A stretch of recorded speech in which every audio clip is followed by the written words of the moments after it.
to a brand new episode of Off the Court. My name is Julia Kennedy, and today I'm joined by Ty Fulton, a redshirt junior forward from Mason, Ohio. How are you, Ty? Welcome to the show. Great, Julia. I'm glad to be here. Thanks. Well, it's awesome to have you, Ty. So as I mentioned, you're from Mason, Ohio, which I mapped out on Apple Maps. It's about 45 minutes from here. So being so close to campus, was that a huge part in your decision on coming here, and what other factors played a role in that decision? Yeah, it was really convenient actually to be able to be so close to home. You know, having my family come up to as many games as they possibly can was pretty big for me. And even, you know, taking those weekend trips home was really nice too. But yeah, I really loved the campus, and I knew that here I'd be getting a great academic, what's the word I'm looking for? I don't know. Education. Yes, education. Thank you. And just all around, just having resources here and just building the connections. Even after I graduate, I knew that would be really helpful in the long run. So yeah. And that's awesome. We do have a great alumni networking connection here. I know we talked about that earlier in an interview with Vanessa. Miami is basically really known for that amongst the country. So focusing a little bit more on basketball now, what are you most excited for this season? I know we've already been a couple games in and we're kind of inching closer to MAC play. So what are you looking forward to? I mean, honestly, you just said it right there, MAC play. I mean, I think right now with our out of conference games, it's really kind of building our chemistry and, you know, how we move and operate on the court. And honestly, just getting ready for those tough MAC games. I mean, every game is a competition.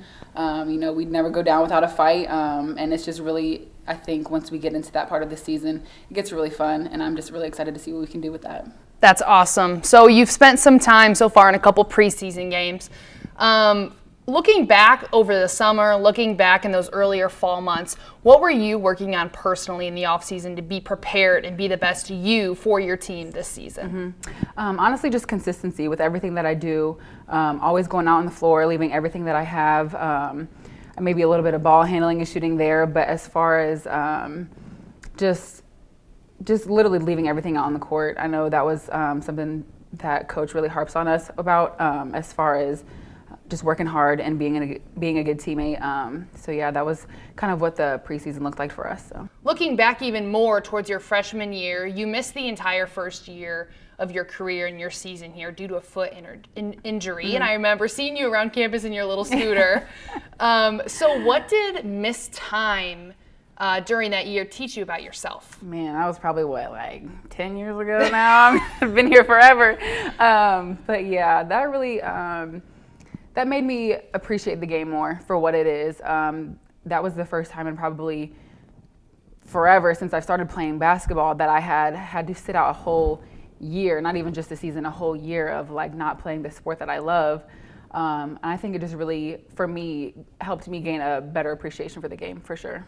That's awesome. So looking a little bit off the court, you're a media and culture and SLAM double major, SLAM sport leadership and management for those of you who are a little unaware. We spent time working together in the media and marketing department here in the athletics department. What does post-Miami look like for you? So similar to kind of what we're doing right now. I enjoy this process. I know we've worked football games and we've kind of done the in-game hosting stuff, and even for basketball too. I really want to continue and pursue that field, and I think it's so fun. I've been enjoying it ever since I've gotten to this internship.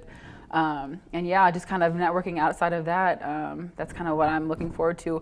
Maybe not on an ESPN level, but I really, like, especially being a collegiate athlete, I've really appreciated the collegiate athletics more. So I think I would kind of look for that level as well. So. Well, it's awesome that we have this connection going into our careers, and I'm excited to see what you do in our career, and maybe our paths will cross in the future. Who knows? So getting a little off basketball, more about you.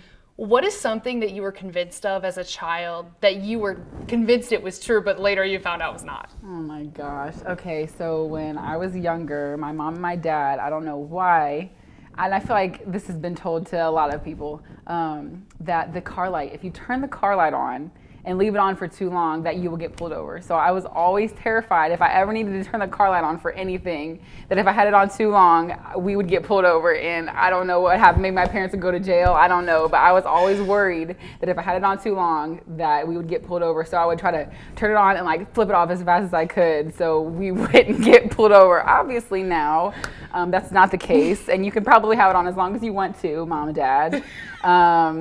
But yeah. Well, Mr. and Mrs. Fulton, if you're watching this. Exactly. Not true. Now you know it's not true. Exactly. That's awesome.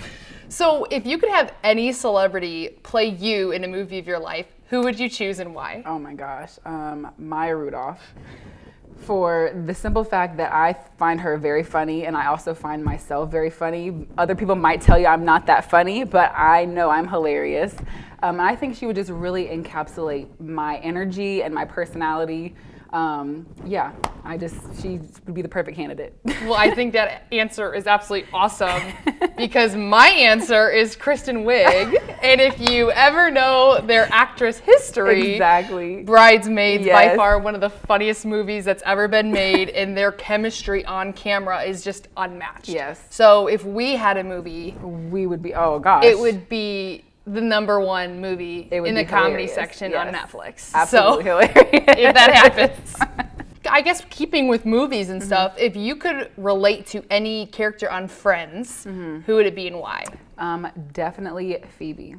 Outside of me being extremely funny, her energy, I don't know, she's very funny. Her energy is just like exuberant. I don't know. She just always has like some kind of positive outlook, and I think a lot of people would say that that's kind of aligned up with how I am too, just having some kind of positive outlook no matter what the situation is. And I don't know, she's just very like weird, but like in a good way. Not too weird, but very weird in a good way. She's just, I could see her being my spirit animal for sure. So what is like a big pet peeve that just sends you off the edge? Oh my gosh. So when people are chewing, and they aren't like chewing with their mouth open, but like it's closed. Yes, kind of right there. And you can like hear it. They're like mushing it in the back of their mouth, like so loud. It's like, how's your mouth closed and I can hear you chewing? I don't know. There's something about that. I'm just like, I can't sit next to you at the dinner table. I can't. Okay, so we don't need any names, but is there anybody on the team that does that? No names. There's a few suspects. There's a few suspects on the team. I won't say any names because Julia asked for it, but names. you know who you are. But women's basketball. You know who you are. That's awesome. So lastly, this is just kind of a poll question. I don't know. What is something that everybody in the world seems to love that you are just not for? Okay. Yeah, like any kind of fruity ice cream. Like strawberry ice cream, peach ice cream, no. I feel like a lot of people like peachy stuff too. I just don't, like, it's just something about it. Like, and I have a sweet tooth. Like, don't get me wrong, I have a sweet tooth. I will take ice cream over a bag of chips any day, but I just, the peach, this fruity ice cream sorbet, not for me. Okay, so this was gonna be my question. So there's a difference between like creamy, strawberry, creamy, raspberry, and then there's like sorbet. Right, which is more like icy type of. Yeah, are they like both a no-go? Yeah. Both of them are no-goes. Yeah, I don't know. I just can't really, I don't know. I just can't get with it. I don't know. It's just something about the fruity. I don't know, because I like fruit and I like ice cream separate. But what about a smoothie? A smoothie's fine. I guess because it's like combined. I don't know. It's just an ice cream that's combined too. I'm weird, Julia. We discussed this already. I'm weird. But yeah, that's my I don't know. That's my little like quirk, I guess, if you will. That's awesome. Well, Ty, thank you for coming on the show today. Another episode of Off the Court. Once again, my name is Julia Kennedy. Thanks again, Ty, and go Hawks.